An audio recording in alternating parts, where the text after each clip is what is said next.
Hello everyone, welcome back to my channel. I hope you all are safe and healthy. So आज की video में मैं आपको बताऊंगी how did I prepare for my biology NEET preparation and will also answer very common question, is NCERT enough for your biology? So let's get started. So when I was in class 11th, there wasn't any corona. We used to have offline school and coaching classes. और coaching में हमारे botany zoology के अलग teachers थे, तो वो हमें coaching में नोट्स कराते थे. उन नोट्स में एनसीईआरटी के भी नोट्स होते थे और एक्स्ट्रा नोट्स भी होते थे. तो मैं घर आके उन नोट्स को बहुत अच्छे से याद कर लेती थी और पेपर से पहले पीवाईक्यूज को सॉल्व कर लेती थी और एनसीईआरटी भी एक दो बार पढ़ लेती थी. And this process continued till NEET 2020 paper. Class 12th में तो हमारा सब ऑनलाइन हो गया था, कोचिंग भी ऑनलाइन थी और हमारा स्कूल भी ऑनलाइन था. स्कूल में बेसिकली हमारा सीबीएसई पे ज़्यादा फोकस था, तो हमें बस एनसीईआरटी ही पढ़ाई जाती थी, उससे एक्स्ट्रा कुछ नहीं पढ़ाया जाता था बायोलॉजी में. तो जो एक्स्ट्रा था वो हमारा कोचिंग में एक्स्ट्रा था. जो हमारे नोट्स थे उसमें हमारे एक्स्ट्रा नोट्स थे, बहुत सारे एक्स्ट्रा नोट्स थे, बहुत सारे एनसीईआरटी पे बेस नोट्स थे और एनसीईआरटी पे भी काफ़ी फोकस था. लेकिन नीट 2020 के बाद ये जो पूरा हमारा जो बायोलॉजी सिस्टम है ना, ये चेंज हो गया. कोचिंग में और भी ज़्यादा जो फोकस था ना, पहले भी हमें एनसीईआरटी अच्छे से पढ़ाया जाता था, ये बोला जाता था कि एनसीईआरटी में से बहुत सारे क्वेश्चंस आएंगे. लेकिन ये 2020 के बाद जो और भी ज़्यादा फोकस है वो एनसीईआरटी पर चला गया. जो हमारे मॉक टेस्ट होते थे, जो क्वेश्चंस थे, वो और भी ज़्यादा आने लग गए एनसीईआरटी से. वो तो ऑब्वियस है कि अलग अलग फॉर्म्स में आएंगे, ट्रिकी क्वेश्चंस आएंगे, लेकिन जो कंसेप्ट थे वो एनसीईआरटी से ही थे. और बेसिकली जो मेरे पढ़ने का स्टाइल था वो भी पूरा चेंज हो गया था. तो मैंने भी आपको बताया था पहले मैं क्या करती थी. पहले मैं सर के नोट्स को अच्छे से याद करती थी, पेपर से पहले एक दो बार एनसीईआरटी पढ़ लेती थी और पीवाईक्यूज तो वो तो ऑब्वियस है, वो तो सॉल्व करने ही थे. लेकिन अब मैं क्या करती थी, नीट 2020 के पेपर के बाद सबसे पहले मैं एनसीईआरटी पढ़ती थी. और एनसीईआरटी को मैंने न जाने कितनी बार पढ़ा है, तो मैं एनसीईआरटी को पढ़ती थी.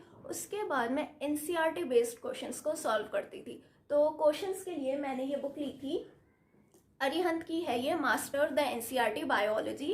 ये क्लास 11th और क्लास 12th की दो अलग अलग बुक्स है मेरे पास. तो ये जो दोनों बुक्स है ये मैंने क्लास 11th में ले ली थी, बट मैंने इनको क्लास 12th में जाके सॉल्व करा.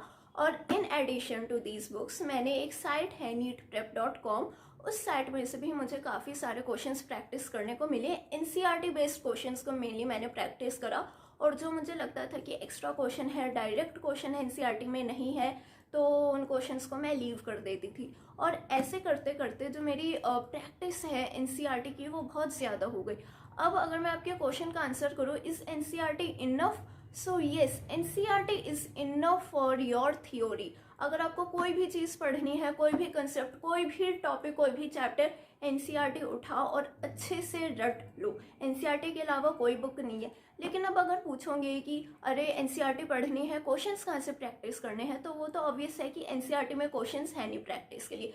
तो क्वेश्चंस प्रैक्टिस करने के लिए पीवाईक्यूज तो है ही आपके पास, वो तो मोस्ट इंपॉर्टेंट है. इन एडिशन टू पीवाईक्यूज आप कोई भी बुक ले सकते हो. जैसे मैंने ये अरिहंत की ली थी, ये है मास्टर द एनसीईआरटी बायोलॉजी 1, और इसमें थाउजेंड्स ऑफ एमसीक्यूज है बेस्ड जस्ट ऑन एनसीईआरटी. इसमें कुछ एक्स्ट्रा नहीं है. तो मैंने ये बुक ली थी और मैंने एक आपको साइट बताई थी neetprep.com. तो आप कोई भी ट्रस्टेबल साइट ले सकते हो, बट आपको ध्यान ये रखना है कि जो आप क्वेश्चंस प्रैक्टिस कर रहे हो, जो उनका क्वेश्चंस का मेन फोकस है, जो कंसेप्ट है, वो एनसीईआरटी में हो.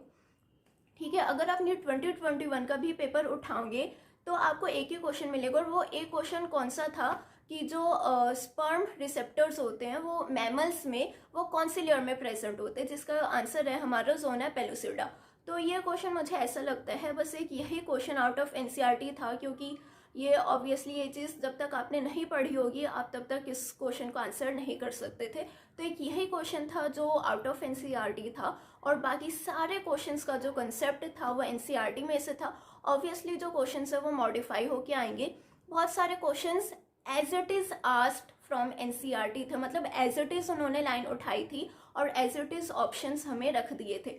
जो बाकी के क्वेश्चंस है, बहुत सारे क्वेश्चंस जैसे मैच द फॉलोइंग हो गए, एसर्शन रीजन हो गए, इस फॉर्म में पूछे जाते. और एक जो क्वेश्चन है जो मैंने आपको बताया स्पर्म बाइंडिंग रिसेप्टर वाला, वो आउट ऑफ एनसीईआरटी था. तो अगर आप उसको भी छोड़ देते हो तो आपके कितने आ सकते हैं, 360 मार्क्स का हमारा पेपर होता है. तो 350 तो आप इजीली स्कोर कर सकते हो अगर आप बस एनसीईआरटी पढ़ो और इनफ क्वेश्चंस को प्रैक्टिस करो। अब बेसिकली क्वेश्चंस में क्या है, हमारे एनसीईआरटी में ना बहुत सारे साइंटिस्ट हैं, बहुत सारे डायग्राम्स है, तो ये सब बहुत ज़्यादा इंपॉर्टेंट है। और क्लास 12th बायोलॉजी यूनिट जो है हमारी इकोसिस्टम, उसमें जो हमारे ऑर्डर्स आते हैं ना, चैप्टर है हमारा बायोमोलिक्यूल्स, उसमें increasing decreasing order of concentration, increasing decreasing order of species, ये सब बहुत ज़्यादा इंपॉर्टेंट है।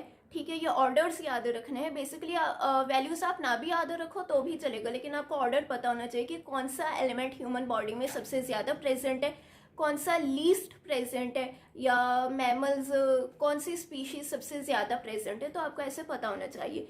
इसके अलावा जो साइंटिस्ट है वो बहुत ज़्यादा इंपॉर्टेंट है। बेसिकली जैसे जो हमारा चैप्टर है cell the unit of life, उसमें उन्होंने ये दे रखा है कि कौन से ईयर में उन्होंने इसको डिस्कवर किया, कौन सा ऑर्गेनेल को, तो वो इतना इंपॉर्टेंट नहीं है। इंपॉर्टेंट क्या है, आपको पता होना चाहिए कि कौन से साइंटिस्ट ने डिस्कवर किया। इसके अलावा साइंटिस्ट के अलावा डायग्राम्स बहुत ज़्यादा इंपॉर्टेंट है।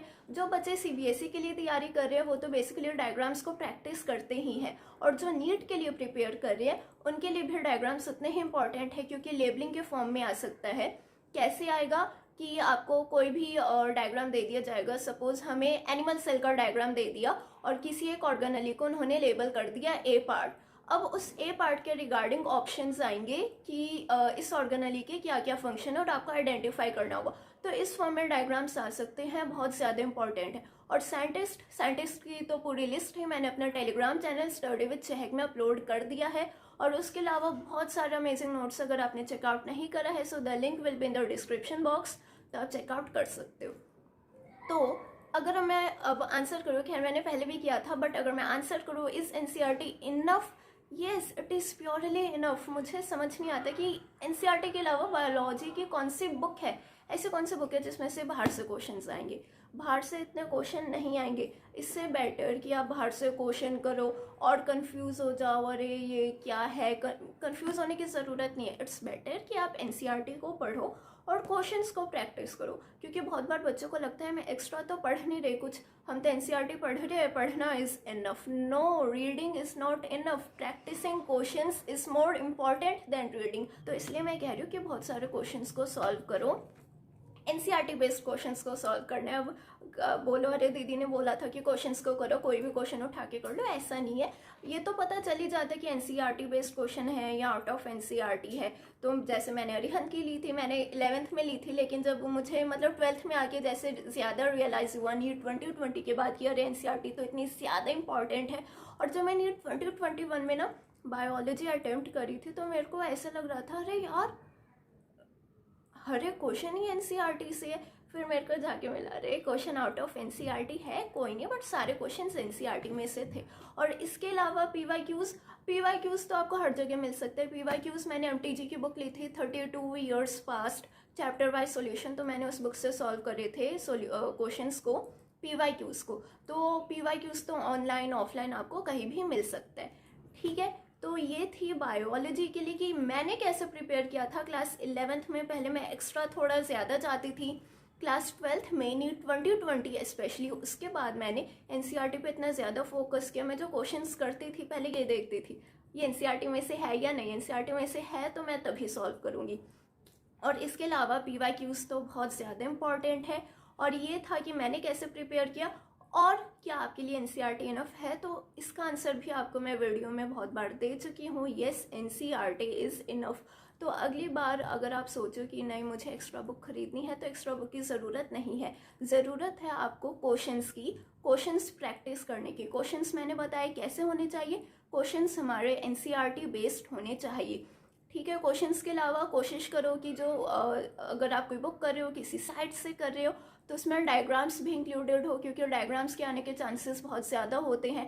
डायग्राम्स हो गए हमारे साइंटिस्ट हो गए, हमारा ऑर्डर हो गया। बेसिकली बायोमोलिक्यूल्स जो हमारा चैप्टर है उसमें ना हमें वैल्यूज़ दी गई है हर एक एलिमेंट की। तो बच्चे कहेंगे दीदी ये वैल्यूज़ तो नहीं याद होंगी, तो चांसेस भी बहुत कम है कि वो वैल्यूज़ रेयर ही पूछे।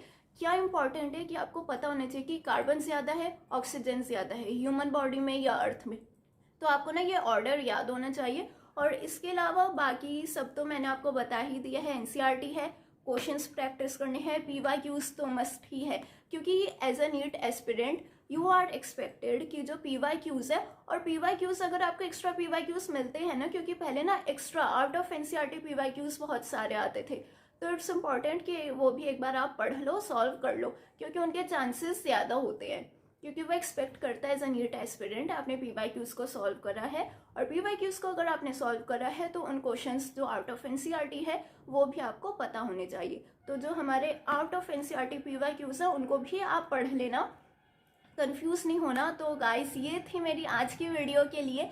अगर आपके पास कोई भी डाउट है, free feel to comment down below, and till then see you in the next video. Bye bye.